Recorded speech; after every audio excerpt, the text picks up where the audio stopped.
दोस्तों, मेरा नाम है नीलेश मिश्रा। कहानियां सुनाता हूं। बिग एफएम पर आप सुन रहे हैं यादों का idiot box with Nilesh Mishra season 5। कहानियां जिनमें आप मिलते हैं खुद से। और हमारी जो राइटर्स की जबरदस्त मंडली है, इसकी लिखी कहानियां पहली बार अंग्रेजी में छपकर आ चुकी हैं स्टोरी वाला नाम की एक किताब में। इस किताब को पढ़िएगा और हमसे एक नया रिश्ता कायम करिएगा। चलिए आगे बढ़ाता हूं कहानी। दोस्तों, मैं आपको सुना रहा हूं अपनी लिखी हुई कहानी दूसरा प्यार पार्ट 4।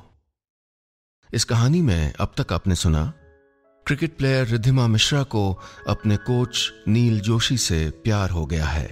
साथ ही उसे एक और शख्स से प्यार हो गया है, वो अजनबी जिसे वो नील समझकर रात रात मैसेज करती रही थी। और अब जब खबर आई है कि रिद्धिमा का टीम में सिलेक्शन हो गया है, उसे यह भी पता चलता है कि उसके कोच ने इस्तीफा दे दिया है। अब आगे। रिद्धिमा को कुछ समझ नहीं आ रहा था। मुझे पानी मिल सकता है सर? डेप्यूटी कोच ने तुरंत पानी मंगवाया, ग्लूकोज भी। बोले, आपका तो टीम में हो गया है, आप क्यों परेशान हैं? नील सर की बात सुन के घबराहट सी हो रही है। उनके ना होने से मेरा हमारा क्या होगा सर? उन्होंने क्यों रिजाइन किया? चपरासी तो बता रहे हैं कि कल नील सर ने 2 लड़कियों के नाम रिकमेंड किए थे सिलेक्टर्स को।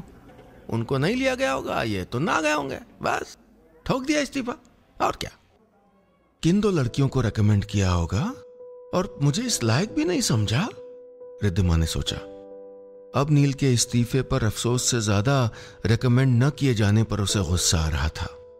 रिद्धिमा ने पानी एक घूंट में पिया, फिर ग्लूकोज एक घूंट में पिया और चल दी। पीछे से डेप्यूटी कोच ने कहा, अरे कोच तो आते जाते रहते हैं रिद्धिमा, तुम खेल पे ध्यान दो। रिद्धिमा बिल्डिंग से बाहर निकली और पार्किंग से नील के नंबर पर फोन करने लगी। ऑफ था। फोन देखा तो साथ साथ अजनबी के 3 मैसेजेस थे। क्या हम आज मिल सकते हैं प्लीज? उसने फोन बैग में रखा, स्कूटर लिया और चल पड़ी।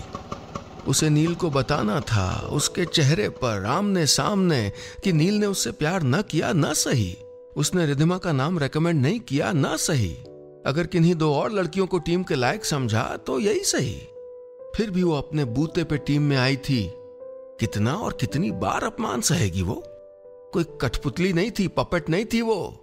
अगर नील उसकी जिंदगी से जाना चाहे तो जा सकता था। 20 मिनट बाद वो नील के दरवाजे पर थी। तुम्हारे लिए अदरक मंगवा ली थी, नील ने दरवाजा खोलकर उसे अंदर आने का इशारा करते हुए कहा। बड़े आए अदरक मंगवाने वाले, रिद्धिमा ने सोचा। मेरा करियर बिगाड़ने चले थे। मेरा स्टेट टीम में हो गया है नील सर, उसने कुछ पलों बाद किचन के दरवाजे पर कंधे के सहारे खड़े हुए कहा। सर शब्द पर खास जोर दिया। मुझे सर कहने की जरूरत नहीं है, मैंने रिजाइन कर दिया है। मुझे पता है, क्योंकि आपकी 2 लड़कियों का नहीं हुआ ना।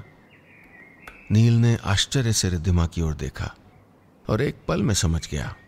कौन 2 लड़कियां? नील ने अदरक कूटते हुए मुस्कुराते हुए कहा। होगी प्रभजोत और पल्लवी, बड़ा हंस के बात किया करते थे ना आप उन चुड़ैलों से। चीनी कितनी? नील चाय को उबलते देखता रहा, फिर बोला, उन 2 लिफाफों में से एक में लिखा है कि रिद्धिमा मिश्रा यूं तो अपनी परफॉर्मेंस के बल पे टीम में आई जाएंगी, यह मुझको भरोसा है, लेकिन एज अ कोच मैं अंडरटेकिंग दे रहा हूं कि वो 23 तारीख को मैच के पहले टोटली फिट होंगी, इसलिए हेयरलाइन फ्रैक्चर के कारण उनको खेलने से रोका न जाए। नील ने रिद्धिमा को देखा और दूसरे लिफाफे में मेरा रेजिग्नेशन था, ये कहते हुए कि मैं अब आगे पढ़ाई करना चाहता हूँ, अपने खेल पे ध्यान देना चाहता हूँ और अपनी एक ट्रेनी का पर्सनल कोच रह के उसको सिखाना चाहता हूँ। हाँ, टीम को जब भी मेरी गाइडेंस की जरूरत पड़ेगी मैं हाजिर रहूंगा, बिना किसी पेमेंट। कौन ट्रेनी? रिद्धिमा ने पूछा। नील बोला, रिद्धिमा मिश्रा। कहानी आपको कैसी लग रही है? और हाँ, रोज ऐसी ही रोचक कहानियां सुनने के लिए रेडियो पर मिलते हैं ना, सुनिए यादों का idiot box with Nilesh Mishra season 5 big FM पर।